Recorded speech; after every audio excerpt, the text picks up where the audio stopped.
আসসালামু আলাইকুম। আপনারা সবাই কেমন আছেন? আশা করি সবাই ভালো আছেন। আপনাদের দোয়ায় আলহামদুলিল্লাহ আমিও ভালো আছি। প্রতিদিনের মতো আজকেও আমি নতুন একটা রেসিপি নিয়ে হাজির হলাম। আজকে আমি বানাবো রেস্টুরেন্ট স্টাইলে ওভেন ছাড়া চিকেন পিৎজা পাই। এটা খুবই মজাদার এবং টেস্টি। আশা করি এটা সকলেই পছন্দ করবেন। তাহলে চলো শুরু করি। প্রথমে আমি পিৎজার জন্য একটা ডো তৈরি করে নিব। এর জন্য নিয়ে নিচ্ছি আমি হাফ কাপ দুধ। এর মধ্যে আমি দিয়ে দিব 1 চামচ ইনস্ট্যান্ট ইস্ট, দিয়ে দিব 1 চামচ চিনি, আর দিয়ে দিচ্ছি 1 চামচ গুঁড়ো দুধ। এই গুঁড়ো দুধটা একদম আপনারা না দিলেও পারেন, আমি দিয়ে দিয়েছি তাহলে ফ্লেভারটা একটু ভালো লাগে।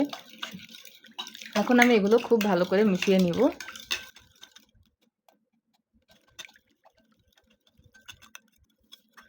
আমি ভালো করে মিশিয়ে নিয়েছি। এখন আমি এর মধ্যে দিয়ে দিচ্ছি 1 কাপ পরিমাণ আটা। এখন আমি এটা ভালো করে মিশিয়ে নিব। আমি ডোটা কিন্তু একদম শক্ত করব না, একটু তুলনামূলক সফট তৈরি করে নিব।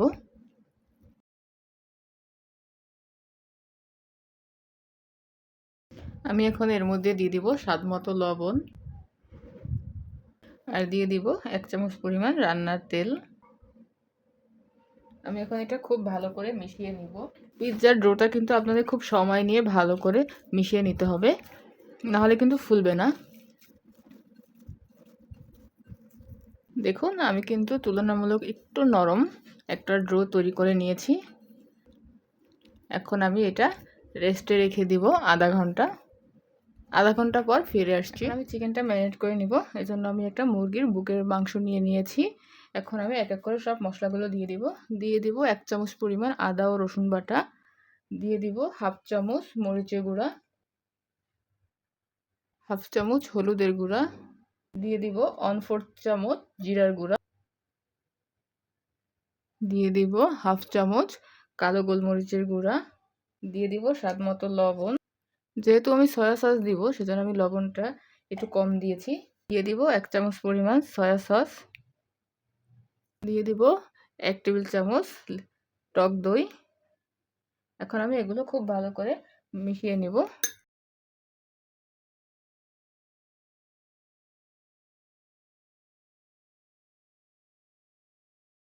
এখন আমি ভালো করে মিশিয়ে নিয়েছি। এখন আমি 15 থেকে 20 মিনিটের মতো রেস্টে রেখে দিব। ম্যারিনেট করা চিকেনগুলো ভেজে নিব, এই জন্য চুলায় একটা কড়াই বসিয়ে দিয়েছি।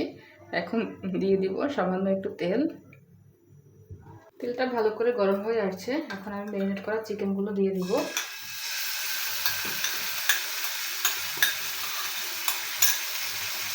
এখানে আমি এক্সট্রা কোনো পানি ইউজ করবো না, শুধু চিকেনগুলোকে ভালো করে ফ্রাই করে নেব।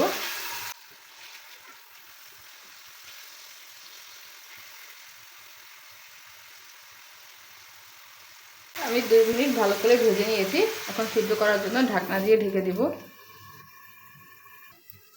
কিছুক্ষণ ফিরে এলাম। এখন আমি ঢাকনাটা তুলে দিচ্ছি। দেখুন মাংসটা কিন্তু প্রায় সিদ্ধ হয়ে আসছে। এখন আমি আরেকটু হালকা ভেজে নিব।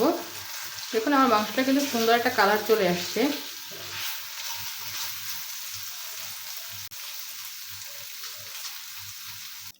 দেখুন আমার মাংসটা একদম পারফেক্টলি ভাজা হয়ে গেছে। এখন আমি একটা বাটিতে তুলে নিব। আধা ঘন্টা পর দেখুন আমার ডোটা ফুলে ঠিক কতটা বড় হয়ে আসছে। এখন আমি এটাকে ভালো করে একটু মেখে নিব।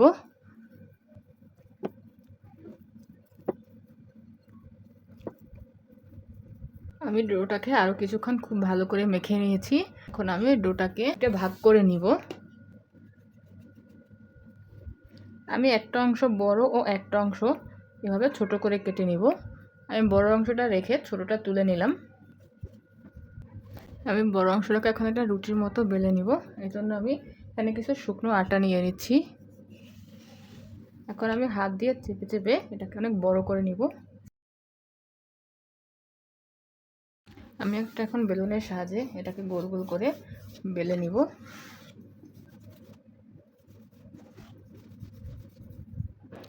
দেখুন আমি বেশি পাতলাও না আবার বেশি মোটাও না। এবার একটা রুটি বেলে নিয়ে আমি এরকম একটা প্লেট নিয়ে নিয়েছি। এখন আমি এটাকে সামান্য একটু তেল দিয়ে ব্রাশ করে নিব।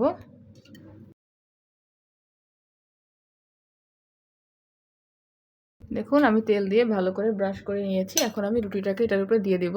এখন আমি রুটিটাকে এটার উপরে ভালো করে এরকম সুন্দর করে বসিয়ে দিচ্ছি।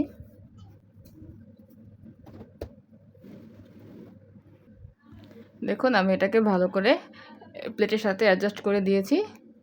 এখন আমি এটার উপর দিয়ে দিব টমেটোর সস। এখন আমি টমেটো সসটাকে ভালো করে মিশিয়ে নিব, চারপাশে লাগিয়ে দিচ্ছি ভালো করে। দেখুন আমি সসটাকে ভালো করে লাগিয়ে নিয়েছি। এখন আমি দিয়ে দিব উপর থেকে ভালো করে চিজ।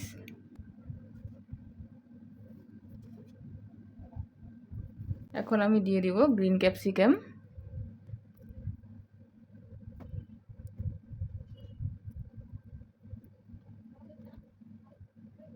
এখন দিয়ে দিব রেড ক্যাপসিকাম। এখন দিয়ে দিব পেঁয়াজ।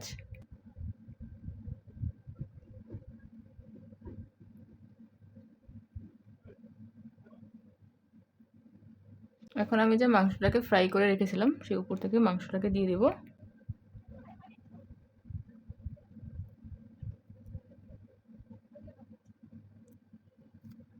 এখন আমি দিয়ে দিব উপর থেকে ব্ল্যাক অলিভ।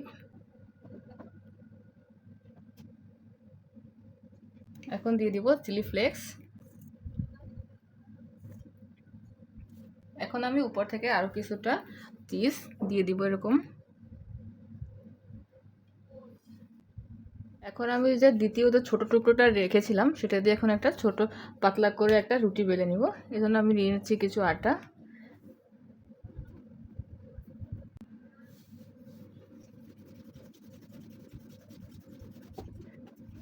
যেহেতু আমি এটা উপরের পোর্শনের জন্য করব, এটা আমি অনেকটা পাতলা করে নিব।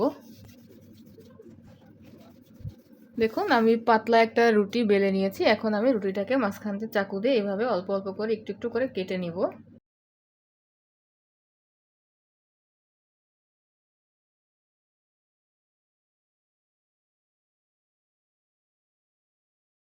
এই দেখুন আমি উপর থেকে অল্প অল্প করে চাকু দিয়ে কেটে নিয়েছি। এখন আমি রুটিটাকে তুলে নিচ্ছি। এখন আমি যে রুটিটা বেলে নিয়েছিলাম সেটা পিৎজার উপরে এভাবে দিয়ে দিব। আমি ওর কাছে পাশ থেকে এভাবে টেনে নিচের পিৎজার সাথে অ্যাডজাস্ট করে দিব। এভাবে শক্ত করে আঙুল দিয়ে চেপে চেপে লাগিয়ে নেবেন।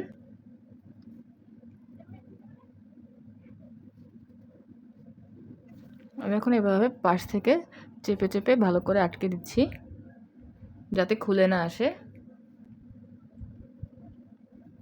এই দেখুন আমার পিৎজাটা একদম রেডি। এখন আমি এটাকে চুলায় বসিয়ে দিই। আমি ওভেন ছাড়াই পিৎজাটা তৈরি করবো, সেজন্য আমি চুলায় আগে থেকে বালি গরম করে দিয়েছি। বালিটা কিন্তু অনেকটা গরম হয়ে গেছে।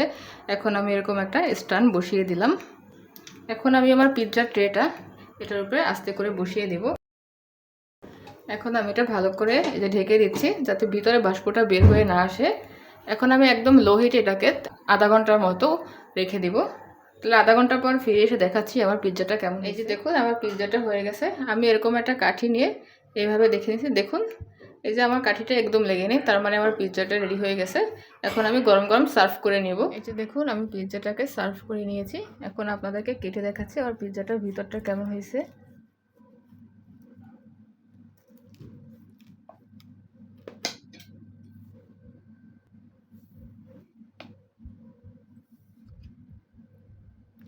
এই যে দেখুন আমার পিৎজাটা ভিতর থেকে কতটা সুন্দর আসছে, এবং রুটিটাও দেখুন কতটা সফট হয়েছে।